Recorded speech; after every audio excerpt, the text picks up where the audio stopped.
South Africa's Minister for International Relations, which is Nigeria's equivalent to the Minister for Foreign Affairs, Ronald Lamola, describes it as Twitter diplomacy. But I think it's more of the bullying in China shop. And if you're wondering what I'm talking about, this the expulsion from the United States of the South African ambassador Ebrahim Rasool, which happened on the 14th of March. And this forms the basis of the topic of our conversation today on Conversations with Azul, a weekly diary in light and politics. And it is titled Rasool is Africa's missed opportunity to tackle the US bully. Azul, the award-winning columnist, is with me on set to discuss that action by the United States. You're welcome to come back. Thanks for having me. Pleasure to be here. Now, I will go just dive straight into your column. And you said, is there, or yes, you said to the effect, and I want to ask, is there any such thing as a principled stance in international diplomacy? Yes, I'll say there is. And the principal stand that I might say describe it would be one that is consistent with the best interests of the nations involved. That's what it is. Really, one that is basically consistent with the foreign policy objective, foreign policy interests of the nations. Yes. Now, like I cited in my opening remark, Ebrahim Rasool was expelled, and the South Africa considers it an action, uh, dismisses the action as Twitter diplomacy. Is it enough for a state to dismiss the representative of another state without formal queries, writings, meetings? I mean, which Well, you're talking about an ideal world in which there was no Donald Trump either as president in his first term and the second term. We have seen that that is Trump's. Let me just dial back a bit before going too names back. I think we have also come to accept increasingly in the world new forms of media as vehicles and as space for engagement and for communication. All right, but I guess what you are talking about is the gravity of what we are dealing with here, but not that these new and modern forms of communication are not acceptable to. We've seen a very radical rise in the use of this new media, especially under President Donald Trump. That, but don't also forget that President Obama was one of the earliest to use social media heavily in his campaign, and he was praised for that.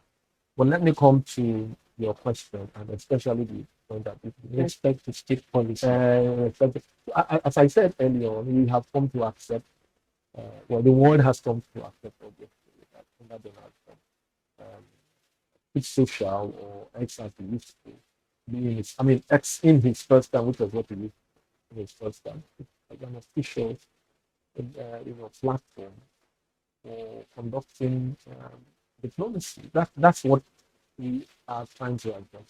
So I do not think that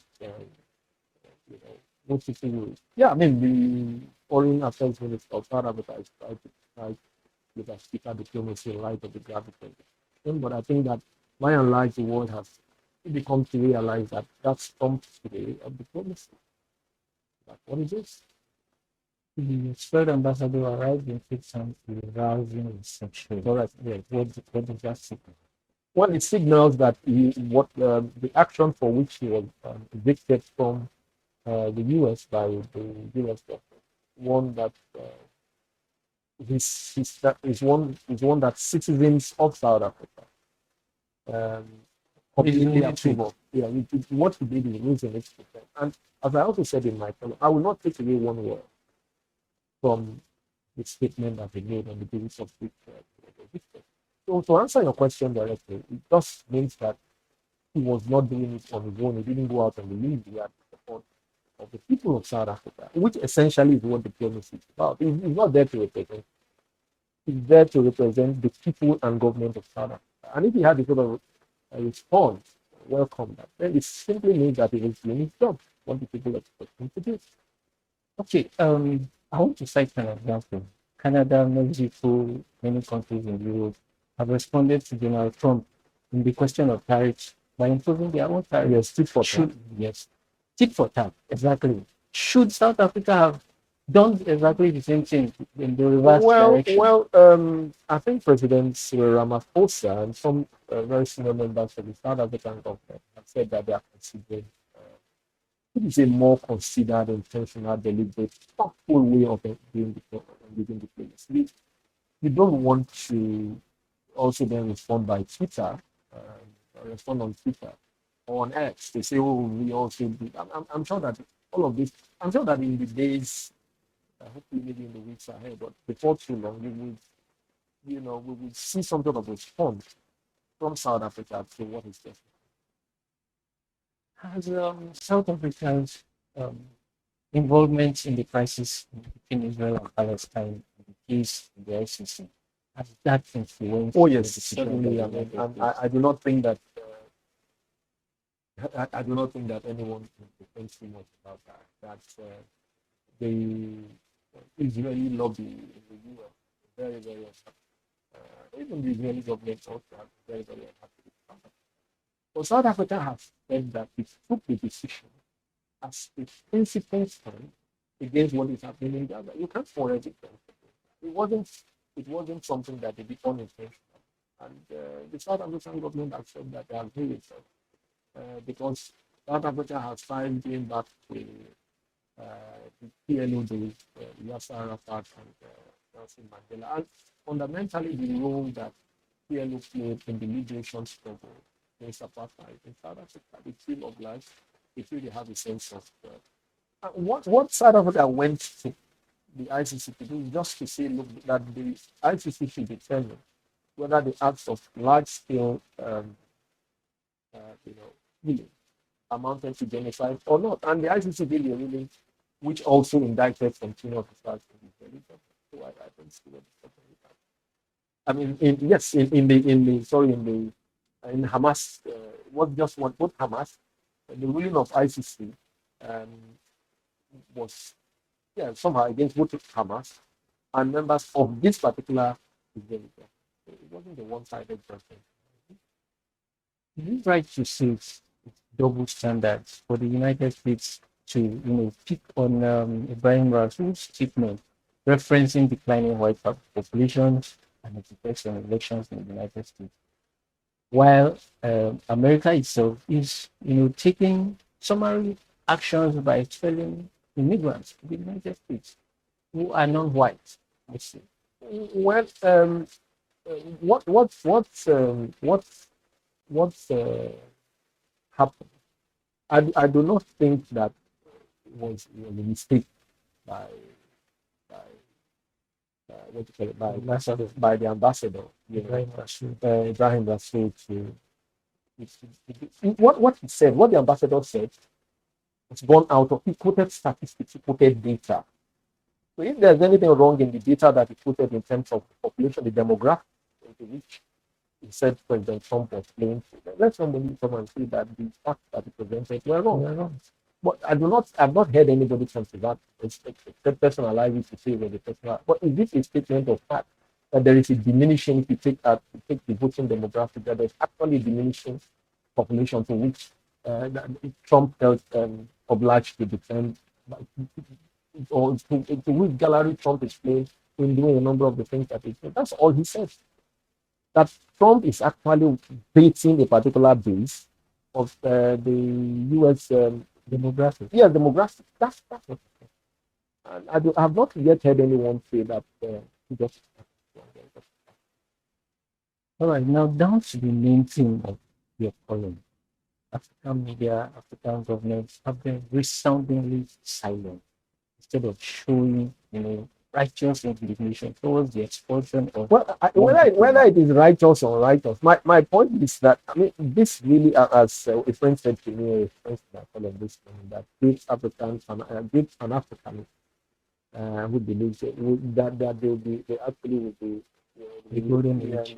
their graves, people like Gaza, Bob Marley, Haile Selassie, people who how do you pick out South Africa is not just any country, one of the leading, and I am shocked and appalled by the loud silence since the eviction of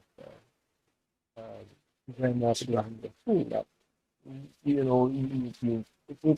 much of the media it's been treated more like, and not a word from any Statesman. statesman in Africa or from the AU to say, we do not think that this is the way, however politely to say, we do not think that this is the way to confront. And it's you just wonder, whether, as I said in my column, whether it's fact of fear or resentment, or just people have now just Africans, both in the media space and the political space, whether we have all now resigned ourselves to another 4 years of something. I don't know what it is, but it just doesn't beat. It doesn't augur well for Africa, both politicians and the media and African institutions. It certainly doesn't augur well in my view. This loud silence that we have experienced, the eviction of your son.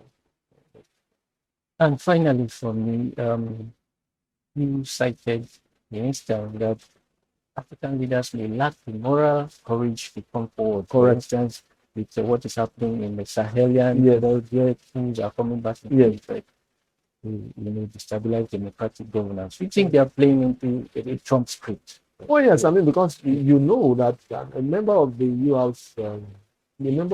Congress, I said, is actually happy for Trump to have a trust.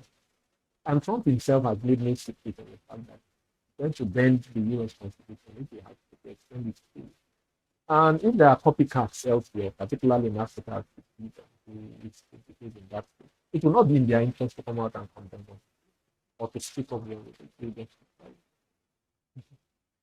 Well, this is where we draw the curtain on this interesting conversation today. You don't want to miss out on anything. Please go to avishapering.com where you have the full text of everything for your personal assessment and appraisal and for drawing valid conclusions. Thanks for coming on the show again. Thanks for having me once again, Gilles. Bye for now. Conversations with Azu Ishekwele.